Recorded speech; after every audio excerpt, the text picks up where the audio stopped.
ধন্যবাদ।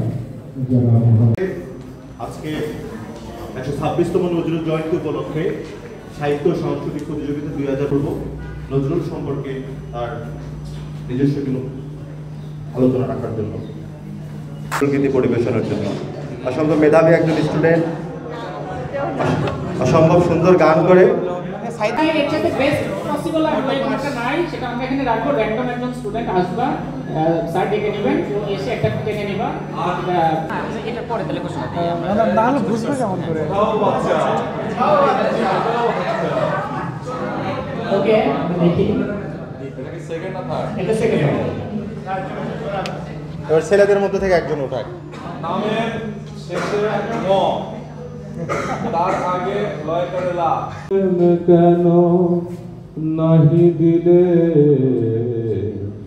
আমারে ছুঁইয়াছিলে, সুরে ও বাণী মালা।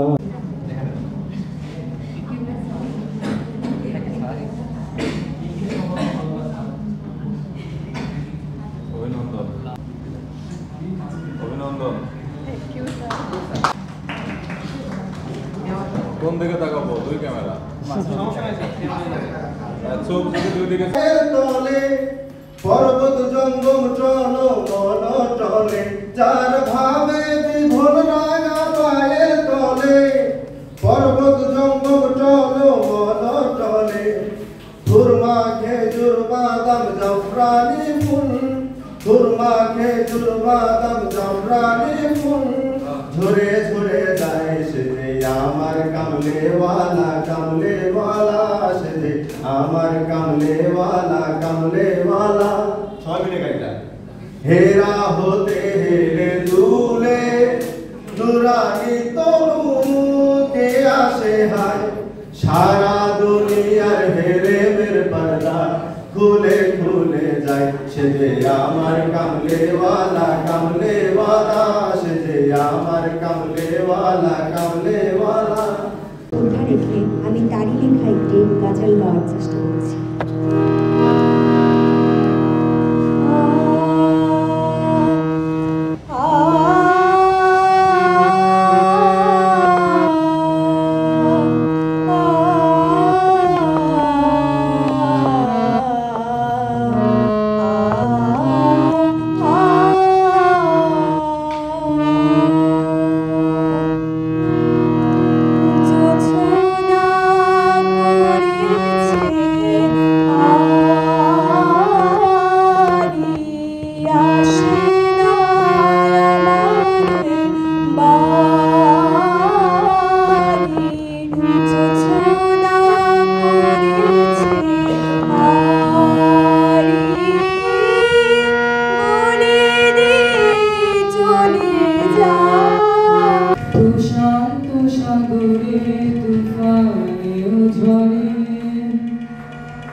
প্রশান্ত সাগরে তুফানে ঝড়ে, শুনেছি তোমার অশান্ত রাগে, শুনেছি তোমার অশান্ত রাগে।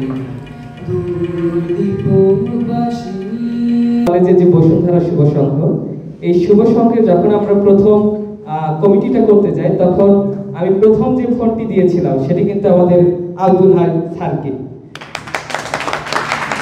আর আজকে আমাদের এই অনুষ্ঠানে স্যারকে পেয়ে আমরা অত্যন্ত খুশি।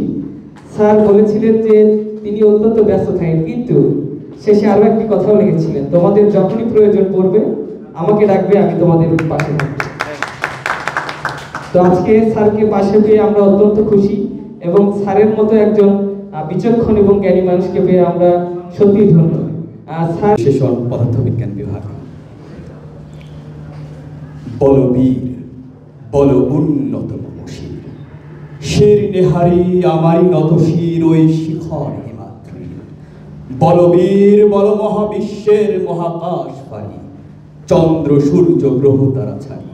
ভুলোক দুলোক গোলোক ভেদিয়া, খোদার আসন আরশ ছেদিয়া, উঠিয়াছি চির বিস্ময় আমি বিশ্ববিধাত্রী। মমল ললাটে রুদ্র ভগবান জলে রাজ রাজ টিকা, দীপ্ত জয়শ্রীর বলবীর আমি চির উন্নতশীল। বলবীর বল উন্নত মম শির, শির নেহারি আমারই নত শির ওই শিখর হিমাদ্রির।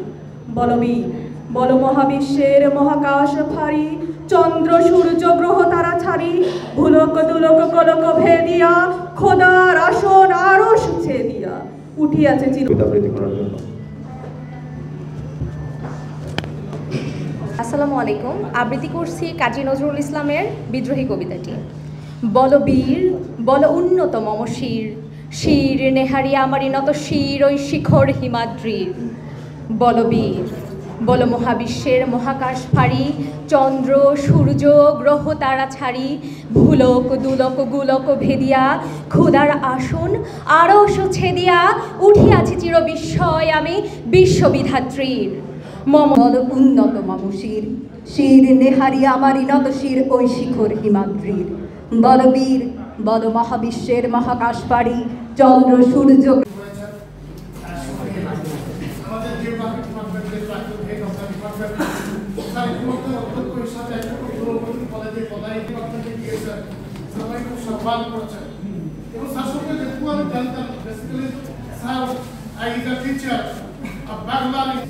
আমাদের জাতীয় কবি কবি নজরুলের এখন একটা প্রেক্ষাপট নিয়ে হয়তো বা আলোচনা একটু আগে আমাদের সম্মানিত সহকর্মী জেনেছি। তিনি আসলে অত্যন্ত একটা বিদ্রোহী কবি ছিলেন এবং তার কিন্তু এই বিদ্রোহী কবি বিদ্রোহের সূচনা ঘটে এই অভ্যুত্থানের মাধ্যমে 16 এবং 17 এই অঞ্চলে কবি নজরুল যে সমস্ত কবিতা লিখেছেন, তার যে লেখনে, তার যে কবিতা দুঃখকে নামে পরিচিত ছিলেন এবং তিনি এই ময়মনসিংহ অঞ্চলের 20 সালে সমাহিত করা হয়। তিনি কিন্তু 5 বার সেই বিখ্যাত আদরের ধূলিগুলো শুনতে পান। তিনি যে কবিতাগুলো এতে সাহিত্য করা হয়েছে নিঃসন্দেহে অত্যন্ত পরকালে অত্যন্ত সম্মান এবং একই সঙ্গে সঙ্গে তিনি যেগুলো ইসলামের যে কবিতাগুলো টানা 7মবারের মতো বেস্ট টিস্যু পেপার ব্র্যান্ড হিসেবে স্বীকৃতি পেয়েছে বসুন্ধরা টিস্যু। এবং যেটুকু আমি গল্প শুনেছিলাম, একসময় ফুলপুরা পীর সাহেব তাকে জিজ্ঞেস করেছেন যে কবি নজরুল, তুমি একটা কবিতা লেখো তো, আমাদের রাসূল সম্পর্কে একটা নাত লিখো তো। তাই কবি নজরুল তৎক্ষণাৎ তিনি রেখে অজু করলেন এবং 2 রাকাত তিনি নামাজ পড়লেন। নামাজ পড়ে তিনি পড়ার পরে তিনি এই নাতে রাসূল সুন্দর করে তিনি লিখে ফেললেন। তো ওই সময় ফুলপুরাতে পীর সাহেব অত্যন্ত মুগ্ধ হয়েছিলেন, বিমোহিত হয়েছিলেন যে এই মানুষটা কিভাবে এত সংক্ষিপ্ত সময়ের মধ্যে এরকম নাতে রাসূল লিখতে পারে। তিনি একইভাবে অন্যান্য ধর্ম সম্পর্কেও লিখেছিলেন। একটু আগে আমাদের কলিগ বলেছেন তার সময় কিন্তু তার সম্পর্কে অনেক সমালোচনা হয়েছে। তিনি হিন্দু মুসলিম বিভিন্ন ধর্ম সম্পর্কে লিখেছিলেন। তবে এই যুগ যুগ ধরে তিনি আমাদের এই মনের মহিমায় অত্যন্ত জাগরুক হিসেবে থাকবেন। তার বিভিন্ন ভাব, তার আদর্শ, ইসলামিক যে স্পিরিট এবং তার বিদ্রোহী কবিতা এবং তিনি একই সঙ্গে যে তৎকালীন ব্রিটিশ শাসনামলের বিরুদ্ধে যে শব্দ চয়নগুলো উচ্চারণ করেছেন, তার সবসময় অন্যায়ের বিরুদ্ধে বড় একটা আলোক পত্রিকা হিসাবে কাজ করতেন। এবং কবি নজরুল অত্যন্ত অল্প বয়সে প্যারালাইজড হয়েছেন, সম্ভবত 41 বা 42 বছর বয়সের মধ্যেই তিনি এরকম প্যারালাইজড হয়ে বাকরুদ্ধ হয়েছিলেন। এবং মনে করা হতো যদি তিনি পুরো সময় সুস্থ থাকতেন তিনি বিশ্বের সর্বশ্রেষ্ঠ কবি হিসাবে তিনি আখ্যায়িত হতেন। একই সঙ্গে সাহিত্য, কবিতা, রচনা, প্রবন্ধ, উপন্যাসে এত সংক্ষিপ্ত সময়ের মধ্যে এত বেশি আলোড়িত হয়েছেন, এত বেশি আলোচিত হয়েছেন, এত বেশি সুনাম এবং যশ খ্যাতি অর্জন করেছেন। এরকম ব্রিলিয়ান্ট এবং মেরিটোরিয়াস কোনো কবি ছিলেন না। এবং মনে করা হয় কবি নজরুল যদি তিনি পুরো জীবনে সুস্থ থাকতেন তিনি রবীন্দ্রনাথ ঠাকুরকে তিনি ওভারকাম করতে সক্ষম হতেন। আমাদের যে সমস্ত শিক্ষার্থী বন্ধু এখানে রয়েছে এবং আমরা দেখতে পাচ্ছি আমার ডিপার্টমেন্টের বেশ কিছু স্টুডেন্টও আসছে। আমরা বিশ্বাস রাখতে চাই যে কবি নজরুলের যে স্পিরিট, তার যে ফিলসফি, তার যেগুলো আদর্শ, তার যে লেখনে, এগুলো আমাদের এই তরুণ শিক্ষার্থী যারা একসময় দেশ গঠন করবে, যারা দেশ পরিচালনা করবে, তারা এই স্পিরিটগুলো তাদের নিজের আত্মার মধ্যে আত্মস্থ করে পরবর্তী সুখী সমৃদ্ধ জীবন নির্মাণে গুরুত্বপূর্ণ ভূমিকা পালন করতে সক্ষম হবে। আজকে যারা এই অনুষ্ঠানটা আয়োজন করেছেন তাদেরকে ধন্যবাদ জানাই। ধন্যবাদ জানাই যে সমস্ত শিক্ষার্থী বন্ধু এখানে পার্টিসিপেট করেছে। ধন্যবাদ জানাবো আমাদের যে সমস্ত সহকর্মী এখানে এসেছেন এবং যারা তোমাকে ছোট্ট পরিসরে ইনভাইট করেছেন। Thanks for all for participating here. সারা জীবনের কবিতা, সাহিত্য, গান সবকিছু যদি আমরা লক্ষ্য করি তাহলে দেখব সবকিছুর মধ্যে তার একটা প্রতিবাদী ভাষা ছিল, তার একটা বিদ্রোহমূলক একটা চরিত্র ছিল। যদিও বিদ্রোহী দিয়েই তাকে আমরা এখনো চিহ্নিত করি, কিন্তু মূলত উনি আরও ভার্সেটাইল লেখক ছিলেন। যাই হোক, 1921 সালের ডিসেম্বরের শেষ তারিখে উনি বিদ্রোহী কবিতা রচনা করলেন। আর 1922-এর 6ই জানুয়ারি এটা বিজলি পত্রিকায় ছাপা হলো, মুসলিম ভারত সহ আরও অনেক পত্রিকায় ছাপা হলো, এবং একই দিনের মধ্যে সবগুলো পত্রিকার সব মুদ্রণ শেষ হয়ে গেল। অর্থাৎ কবিতাটা এতটাই আলোড়ন সৃষ্টি করল। পরবর্তীতে হাতে লিখে এই কবিতা পুরো কলকাতা শহরে অনেকে ফেরি করে বেরিয়েছেন। এই 1922 সালে নজরুলের সম্পাদনার আর একটা খুব উল্লেখযোগ্য কাজ হলো, সেটা ধূমকেতু পত্রিকা প্রকাশ হলো। এই 26শে সেপ্টেম্বর ধূমকেতু পত্রিকার দ্বাদশ সংখ্যায় আনন্দময়ীর আগমনে নামে একটা কবিতা উনি লিখলেন। সেই কবিতা প্রকাশ হওয়া মাত্র ব্রিটিশরা এটা বাজেয়াপ্ত করলেন এবং তাকে গ্রেপ্তার করা হয়। অক্টোবরে এই ঘটনা ঘটল, আর সেপ্টেম্বরে এই ঘটনা ঘটল। অক্টোবরে তার প্রথম কাব্যগ্রন্থ প্রকাশ হলো। কাব্যগ্রন্থের নাম অগ্নিবীণা। অগ্নিবীণায় মোট কবিতার সংখ্যা ছিল 12টা। প্রত্যেকটা কবিতার চরিত্র বিদ্রোহী। আমি যদি কবিতাগুলো না বলি তাহলে আপনারা করে নিতে পারবেন অনলাইন থেকে। কবিতাগুলোর হচ্ছে প্রলয় উল্লাস, বিদ্রোহী, রক্তাম্বরধারিণী মা, আগমনী, ধূমকেতু, কামাল পাশা, আনোয়ার, রণভেরি, সাতিল আরব, খেয়াপাড়ের তরুণী, কোরবানি, মহরম প্রভৃতি। প্রত্যেকটি কবিতার চরিত্র ছিল বিদ্রোহমূলক। এবং মজার ব্যাপার, এই কাব্যগ্রন্থ কিন্তু সেই সময় স্বদেশী আন্দোলনের একজন নেতাকে উৎসর্গ করেই উনি লিখলেন। সেই বিপ্লবী নেতার নাম বারীন্দ্র কুমার ঘোষ। অর্থাৎ তিনি যে আপাতমস্তক একজন বিপ্লবী মানুষ, আপাতমস্তক একজন বিদ্রোহী মানুষ, এই কাব্যগ্রন্থের মাধ্যমে সেটাই প্রকাশিত হল। আর যে কবিতার কথা আমরা বলছি, সেই কবিতাতে উনি লিখলেন, আমি ভৃগু ভগবান বুকে এঁকে দিই পদচিহ্ন। আমরা কিন্তু বিদ্রোহী কবিতার প্রথম লাইনটাই সবাই পড়ি বেশি বেশি এবং সেটাই জানি, কিন্তু এই কবিতার ছত্রে ছত্রে লাইনে লাইনে উনি যে বিপ্লবী কথাবার্তা বলেছেন তার তুলনা নাই। এই লাইনটা তার অন্যতম একটি লাইন। উনি বলছেন, আমি ভৃগু, আমি বিদ্রোহী ভৃগু ভগবান বুকে এঁকে দিই পদচিহ্ন। ভগবান বুকে এঁকে দিই পদচিহ্ন, এই কথা বলার স্পর্ধা কে রাখে? ভগবান, একে যদি আমরা আক্ষরিক অর্থে ধরি তাহলে কিন্তু উনি সৃষ্টিকর্তাকে বলছেন না, উনি এই পৃথিবীর ভগবানদেরকে নির্দেশ করছেন। যারা আমাদেরকে শাসন করেন, যারা আমাদেরকে শোষণ করেন, তাদের প্রতি নির্দেশ করে উনি এই লাইনটা লিখলেন। একই সময়ে যদি সমসাময়িক আরো দুজন বিখ্যাত কবির দিকে আমরা তাকাই, জীবনানন্দ অথবা রবীন্দ্রনাথ, তাদের চরণগুলো কিন্তু অত্যন্ত মৃদু মোলায়েম, সেই কারণে তাদেরকে আমরা বিদ্রোহী বলি না। যেমন জীবনানন্দ কিন্তু নিজের সম্পর্কে এতটাই আস্থা ছিল, নিজের সম্পর্কে এতটা কনফিডেন্ট ছিলেন, উনি নিজেই নিজের একটা কবিতায় বলছেন, কবিতার নাম ভূষণ পাণ্ডুলিপির কবিতা, কবিতার নাম কয়েকটি লাইন। সেই কবিতাকে উনি নিজের সম্পর্কে ঘোষণা করছেন, একদিন শুনেছে যে সুর ফুরায়েছে পুরানোটা, নতুন কোনো কিছুর এক আছে প্রয়োজন, তাই আমি আসিয়াছি, আমার মতন আর কেউ নাই, আমার পায়ের শব্দ শোনো নতুনই, আর যাহা সব পুরানো পুরানো।